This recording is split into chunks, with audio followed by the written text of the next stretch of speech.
বিসমিল্লাহির রহমানির রহিম। তোমরা গণিত বইয়ের 37 পৃষ্ঠা বের করো। গণিত বইয়ের 37 পৃষ্ঠায় যে 4 নাম্বার অঙ্কটা আছে, 4 নাম্বার অঙ্কটাকে আমি ক খ গ 3টা ভাগে বিভক্ত করে একটা সৃজনশীল তৈরি করেছি।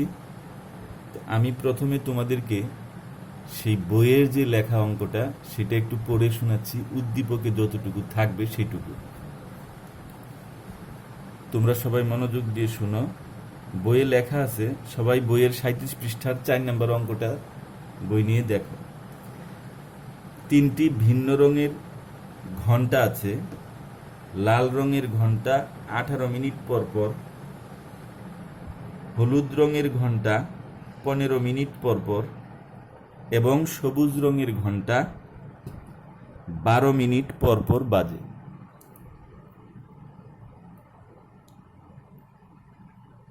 এখন আরেকটা তথ্য হলো, ঘন্টাগুলো সন্ধ্যা 6টায় একসাথে বাজে। এইটুকু আমরা উদ্দীপক থেকে নিলাম, ঘন্টাগুলো সন্ধ্যা 6টায় একসাথে বাজে। এখন এই তথ্য থেকে আমার 3টা প্রশ্ন, তোমরা এবার প্রশ্নের দিকে তাকাও। ক, 18, 15, 12 এর সাধারণ মৌলিক গুণনীয়ক নির্ণয় করো। আমরা ক এর সমাধানটা করি, এটা একবারে সহজ। প্রথমে আমরা 18, 15, 12 লিখে, এখন যেহেতু বলছে সাধারণ মৌলিক গুণনীয়ক, প্রশ্নটা কিন্তু ভালো করে বুঝতে হবে। এখানে একটা শব্দ হলো সাধারণ। সাধারণ মানে 3টার মধ্যেই যেটা আছে, 2টাতে আছে একটাতে নাই, তাহলে সাধারণ হবে না। আবার বলছে মৌলিক। মৌলিক সংখ্যা তো আমি আগেই তোমাদের শিখিয়েছি মৌলিক সংখ্যা কি কি। প্রথমে মৌলিক সংখ্যা হচ্ছে 2, তারপরে 2 এর পরে 3, তারপর 5, তারপরে 7, 9, এইভাবে যেগুলোর গুণনীয়ক মাত্র 2টা, সেগুলো মৌলিক সংখ্যা। তাহলে আমাদের এই 18, 15, 12তে যে মৌলিক সংখ্যাটা যাবে সেটা হচ্ছে 3, কারণ 2 দিয়ে 2টাতে যায়, 3 দিয়ে দেখলাম 3টাতেই যায়, তাহলে 3ই হচ্ছে সাধারণ। যাওয়ার পরে এখন দেখবো আরো কিছু দিয়ে এই 3টার মধ্যে আরো কোনো কিছু যায় কিনা। এখন 3টার মধ্যেই যায়, আর এমন কোনো মৌলিক সংখ্যা নাই। 2 দিয়ে দিলে 2টাতে যায়, 5-এ যায় না। আবার 3 দিয়ে দিলে 1টাতে যায়, এইভাবে হবে না। তাহলে শুধুমাত্র একটাই সাধারণ মৌলিক উৎপাদক আছে, 18, 15 এবং 12 এর সাধারণ মৌলিক গুণনীয়ক 3। তা আশা করি এই সহজটা তোমরা বুঝতে পেরেছো। এখন আমরা খ প্রশ্নটা একটু দেখব। দেখো এখানে বলছে কতক্ষণ পর ঘন্টাগুলো পুনরায় একসাথে বাজবে। অঙ্কটা করার আগে আমরা প্রশ্নটা একটু ভালো করে বুঝে নেই। এখানে বলছে কতক্ষণ পর ঘন্টাগুলো পুনরায় একত্রে বাজবে, অঙ্কটা লসাগু করতে হবে, এটা তো আমরা জানি। কিন্তু আমি তোমাদেরকে এখন যে জিনিসটা বোঝাবো সেটা হচ্ছে কতক্ষণ আর কখন, এই 2টা শব্দের পার্থক্য বোঝাবো। কতক্ষণ মানে এখানে আমরা ধরে নিব কয় সেকেন্ড বা কয় মিনিট বা কয় ঘন্টা, এই সময়টা বোঝানোর জন্য কতক্ষণ বলা হচ্ছে। আর কখন মানে এই শব্দটা দিয়ে বোঝানো হচ্ছে কখন মানে কয়টার সময় বা তখন কয়টা বাজবে, সেরকম বোঝানোর জন্য এই কখন শব্দটা দেওয়া হয়। তাহলে কতক্ষণ মানে হচ্ছে কয় সেকেন্ড, কয় মিনিট বা কয় ঘন্টা, এই সময় বোঝানোর জন্য। আর কখন মানে হচ্ছে একটা নির্দিষ্ট সময় বোঝানোর জন্য, যে কয়টা বাজে বা কয়টার সময়। তাহলে 2টার অর্থ আমরা বুঝে গেলাম। এখন আমরা অঙ্কে চলে যাব। প্রথমে আমরা খ করব, কতক্ষণ পর ঘন্টাগুলো পুনরায় একত্রে বাজবে, এটা লসাগু করতে হবে। কার কার? এই 18, 15 এবং 12 লসাগু করতে হবে। এখন এই খ প্রশ্নটার সমাধান এই যে এখানে আমি দেখাচ্ছি। 18, 15 ও 12 এর লসাগু যত, তত মিনিট পর ঘন্টাগুলো পুনরায় একত্রে বাজবে। যেহেতু এগুলো সব উদ্দীপকে আছে, 18 মিনিট, 15 মিনিট, 12 মিনিট, এই জন্য আমরা যে লসাগু করে সময়টা পাবো সেটাও মিনিট হবে। তো প্রথমে আমরা লসাগুটা বের করি। লসাগু আমরা এইভাবে এইভাবে এইভাবে বের করেছি। এই 18, 15 এবং 12 এর লসাগু 2 গুণ 3 গুণ এই নিচেরগুলা সহ 3 গুণ 5 গুণ 2। তাহলে লসাগু হলো আমাদের 180। তো যেহেতু এই তিনটা সংখ্যার লসাগুই হবে সেই সময়, তত মিনিট হবে সেই সময়, তাহলে তিনটা সংখ্যার লসাগু 180। অতএব 180 মিনিট বা 3 ঘন্টা পর ঘন্টাগুলো আবার একত্রে বাজবে। এখন 3 ঘন্টা কেন লিখলাম? কারণ 60 মিনিট সমান 1 ঘন্টা। এখন এই 180 মিনিটকে কিভাবে 3 ঘন্টা বানানো হয়েছে এখানে দেখো। 180 মিনিট, এই মিনিটটা কিন্তু তোমরা এখানে লিখে নিবে। এটাকে 60 দিয়ে ভাগ করা হয়েছে, যেহেতু 60 মিনিট সমান 1 ঘন্টা, এই জন্য 60 দিয়ে ভাগ করে 3 বার গেছে। 3 60 180, এই জন্য ভাগফলটা হলো ঘন্টা। মিনিটকে 60 দিয়ে ভাগ করলেই যে ভাগফলটা পাওয়া যায় সেটা হলো ঘন্টা। তাহলে আমরা এখানে এই জন্য লিখলাম যে 180 মিনিট বা 3 ঘন্টা পর ঘন্টাগুলো আবার একত্রে বাজবে। এবার আমরা গ প্রশ্নটার সমাধান করব। আগে আমরা গ প্রশ্নটা দেখি। কখন ঘন্টাগুলো পুনরায় একত্রে বাজবে? কখন শব্দটার মানে তো আমি বুঝিয়েছি। কখন মানে যে ঘন্টাগুলো যখন আবার একত্রে বাজবে তখন কয়টা বাজবে, এইটাই বোঝানোর জন্য হচ্ছে কখন। সেই নির্দিষ্ট সময়টা বের করতে হবে। মানে তখন কয়টা বাজে? 5টা, 3টা, 10টা, 8টা, এই সময়টা জানতে চেয়েছে, তার জন্য কখন শব্দটা ব্যবহার করেছে। তাহলে আমরা খ অঙ্কটা বের করি। আমরা তো গ অঙ্কটা আমরা করব। আমরা কিন্তু ক্ষয়ে পেয়েছি যে 3 ঘন্টা পর ঘন্টাগুলো পুনরায় একত্রে বাজে, এটা কিন্তু আমরা খতে পেয়েছি।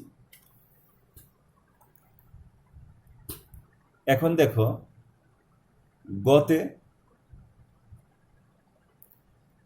উদ্দীপক হতে পাই, অর্থাৎ বইয়ের যে অঙ্ক সেখানে বক্তব্যের মধ্যে যেটা লেখা সেটাই হলো উদ্দীপক।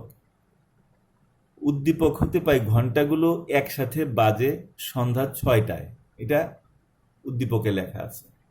খ হতে পাই 3 ঘন্টা পর ঘন্টাগুলো পুনরায় একত্রে বাজবে।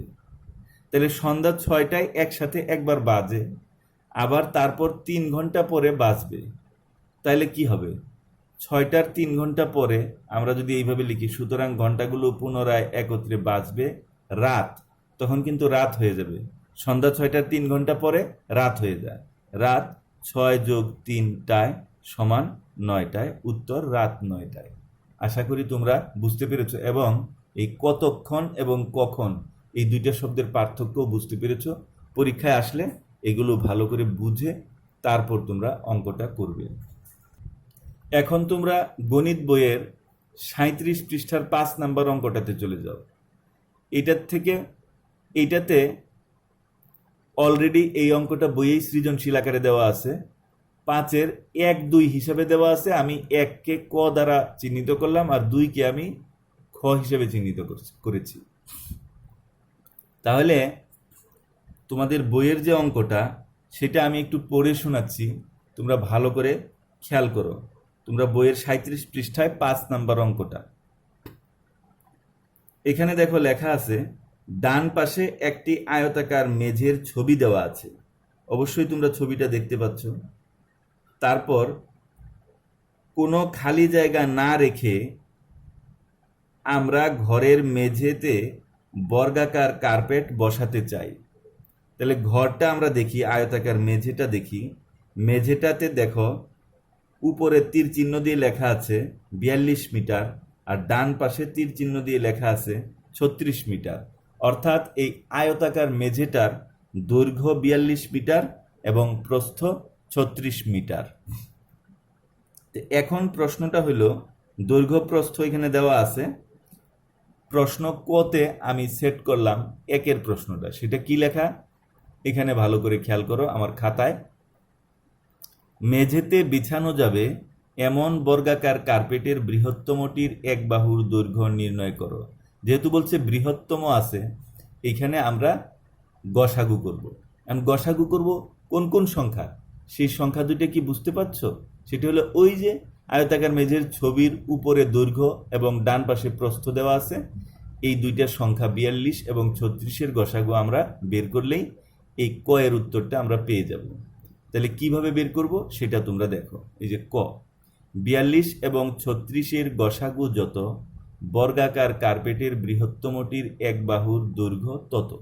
এখানে এক বাহুর র দিয়ে দেও, তত মিটার। এইভাবে তোমরা বক্তব্যটা লিখে নিবে। তারপর এখন লিখে 42 এবং 36 লিখে 2 দিয়ে যায় 21, 18, 3 দিয়ে যায় 7, 6, আর কিছু দিয়ে যায় না।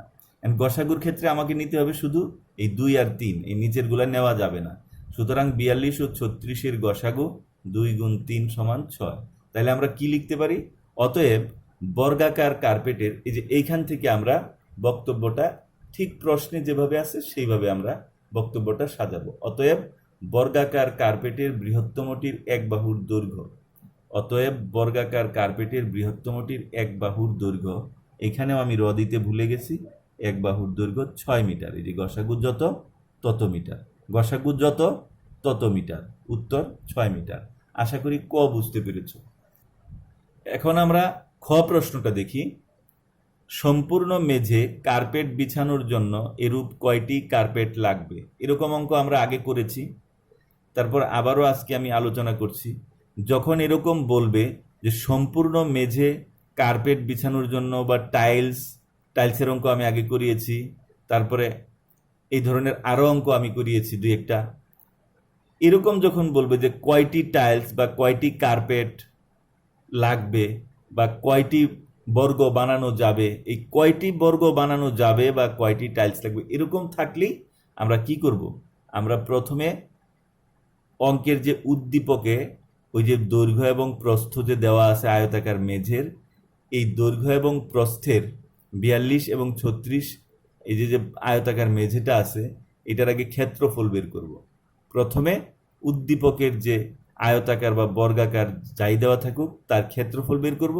তারপর আমরা যে গসাগু বা লসাগু করে যে এইখানে যে আমরা এই কার্পেটের এক বাহুর দৈর্ঘ্য পেলাম, সেটার ক্ষেত্রফল বের করব।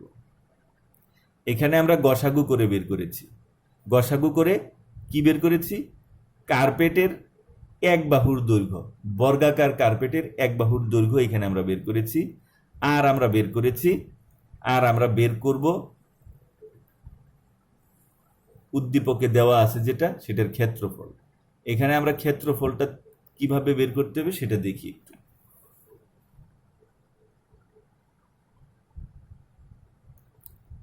এখানে আমরা এইভাবে লিখব,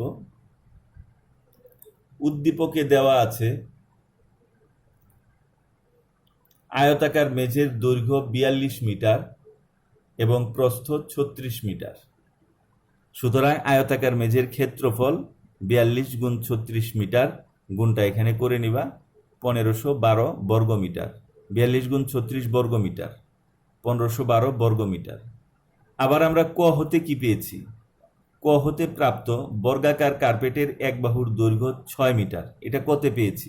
সুতরাং এই বর্গাকার কার্পেটের ক্ষেত্রফল হবে, যেহেতু এটা বর্গাকার, এই জন্য বাহু গুণ বাহু, এক বাহুর দৈর্ঘ্য গুণ এক বাহুর দৈর্ঘ্য বর্গ মিটার, 6 গুণ 6 বর্গ মিটার সমান 36 বর্গ মিটার। এবার কয়টি কার্পেট লাগবে সেটার জন্য আমরা এই দুইটা ক্ষেত্রফলকে, এই 1512 বর্গ মিটার এবং 36 বর্গ মিটার, দুইটা ক্ষেত্রফলকে ভাগ করলেই কয়টি কার্পেট লাগবে সেটা বের হয়ে যাবে। অতএব সম্পূর্ণ মেঝে কার্পেট বিছানোর জন্য এরূপ কার্পেট লাগবে 1512 ভাগ 36টি সমান 42টি। ভাগ এখানে করে দিবে, উত্তর 42টি। তো আশা করি তোমরা এই অঙ্কটাও বুঝতে পেরেছ।